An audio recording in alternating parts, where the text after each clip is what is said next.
शुरू अल्लाह के नाम से जो नहायत मेहरबान रहम करने वाला है। अस्सलाम वालेकुम वीवर्स, आज दोबारा आपके सामने हो और आज बड़ी एक अहम खबर है पाकिस्तान तहरीक इंसाफ के हवाले से कि पाकिस्तान तहरीक इंसाफ को जो है रिलीफ जो है वो मिलने में थोड़ी परेशानी का मजीद सामना है। पाकिस्तान तहरीक इंसाफ के जो कारकुन हैं उन्होंने अपनी पार्टी के साथ तो इंतहाई लगाव और उसके बाद जमा मर्दी कहें जानिसारी कहें, ये तमाम चीज़ों का जो है सबूत भरपूर तरीके से दिया है और शायद इसी चीज़ की वो सज़ा भी अभी तक काट रहे हैं। और आज भी इसी तरह ही कुछ हुआ कि पाकिस्तान तहरीक इंसाफ की सरगर्म कारकुन हरदिल अजीज़ खातून और नडर लेडी, आयरन लेडी के नाम से जो मशहूर हैं, सनम जावेद एक सोशल एक्टिविस्ट भी हैं, आज इनकी जो है तौहीन अदालत की जो दरख्वास्त है इस पर समाअत हुई और आज एक बड़ा इंकिशाफ हुआ। इस दौरान जस्टिस अली बाकर नजफी के पास ये दरख्वास्त समाअत के लिए मुकर्रर थी। आज जिस वक्त इस दरख्वास्त की समाअत शुरू हुई है, उनके फादर भी कमरा अदालत में थे, इसके अलावा एडिशनल एडवोकेट जनरल कमरा अदालत में थे, इनके वकील जो हैं वो भी कमरा अदालत के अंदर मौजूद थे। कमरा अदालत भी खचाखच भरा हुआ था क्योंकि तौहीन अदालत की वो दरख्वास्त है जो सनम जावेद ने IG पंजाब के खिलाफ दायर की थी। ये दरख्वास्त क्या थी, पहले तो ये आप समझ लें कि ये वो दरख्वास्त है जिसमें सनम जावेद ने ये तौहीन अदालत की दायर की है कि IG पंजाब ने जो है वो अदालत से झूठ बोला है और वो तौहीन अदालत के मुर्तकिब हुए हैं। अच्छा, अब वो झूठ क्या बोला? वो झूठ ये था कि सनम जावेद की जब पहले 2 मुकदमात में ज़मानत हुई तो उसके बाद उनको एक तीसरे मुकदमे में गिरफ्तार कर लिया गया। उस वक्त उन्होंने अपने जो मुकदमात थे उनकी तफसीलात जानने के लिए जो अदालत में दरख्वास्त दायर की थी, जिस पर सरकारी वकील ने जो जवाब उनके पास आया पुलिस का, उसमें ये अदालत को बताया था कि सनम जावेद के खिलाफ जो है 2 मुकदमात दर्ज हैं और ये 2 मुकदमात में अभी वो ज़मानत पर नहीं है। जिस पर इनके जो फादर हैं उन्होंने इनकी दरख्वास्त ज़मानत दायर की और फिर इस तरह हुआ कि सनम जावेद को दोनों मुकदमात में ज़मानत मिल गई और फिर तीसरे मुकदमे में इनको गिरफ्तार कर लिया गया था। अब जब इन्होंने तीसरे मुकदमे में गिरफ्तार किया तो अदालत में इन्होंने एक दरख्वास्त दायर की और उसमें मौक़िफ़ इख्तियार किया कि IG पंजाब ने अदालती हुक्म पर यह बताया था कि सनम के खिलाफ जो है वो 2 मुकदमात हैं और सनम को जब इन 2 मुकदमात में ज़मानत मिल गई तो हमने उनकी जो मचलके हैं वो दाखिल करवाए, रोककार जारी करवाई और अब हम उसको जब लेने के लिए जेल पहुंचे और वहां से लेकर बाहर निकलते हैं तो पुलिस ने दोबारा इनको गिरफ्तार कर लिया और ये कहा गया कि ये एक और मुकदमे में भी मुलव्विस पाई गई हैं।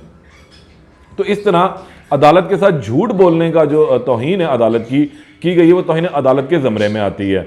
इसलिए इनके खिलाफ तौहीन अदालत की कार्रवाई की जाए। ये दरख्वास्त समाअत के लिए मुकर्रर हुई। उसमें अदालत को ये बताया गया कि अब सनम के खिलाफ जो मुख्तलिफ मुकदमात हैं, फिर इस तरह हुआ कि सनम ने इन बाकी मुकदमात में भी जो इनके फादर ने इनकी ज़मानत करवा ली और इंसदाद दहशत गर्दी की खुसूसी अदालत से जो है इनकी तमाम मुकदमात की ज़मानत हुई। आज इस दरख्वास्त पर समाअत हुई। जस्टिस अली बाकर नजफी जो हैं वो समाअत कर रहे थे, उस दौरान सरकारी वकील ने एक इंकिशाफ किया कि सनम IG पंजाब की रिपोर्ट के मुताबिक, पुलिस की रिपोर्ट के मुताबिक जो है सनम जावेद के खिलाफ जो है 5 मुकदमात हैं जिनमें से 4 मुकदमात में इनकी ज़मानत हो चुकी है। लेकिन आज हमने अब आज के दिन यानी कि 4 दिसंबर को बरोज़ पीर सनम जावेद के जो हैं डिटेंशन ऑर्डर वो जारी कर दिए हैं। यानी कि आज के दिन जो है सनम जावेद की जो गुज़िश्ता मुकदमे में ज़मानत हुई थी बिल्कुल रोककार जारी करें, वो बिल्कुल फ्री हैं। लेकिन अब इनको जो है वो 3 MPO के तहत गालबन जो है वो नज़रबंद किया जा रहा है और अब 30 दिन की नज़रबंदी के अहकाम जो हैं वो डिप्टी कमिश्नर लाहौर जो हैं या होम सेक्रेटरी वो जारी करेंगे। ये अदालत के अंदर आज बताया गया और ये बड़ी एक हैरानकुन बात थी कि सनम जावेद, इससे पहले खदीजा शाह की भी तमाम मुकदमात में ज़मानत हो गई तो उन्हें भी जो है वो 30 दिन के लिए नज़रबंद कर दिया गया। फिर उनके जो खाबंद हैं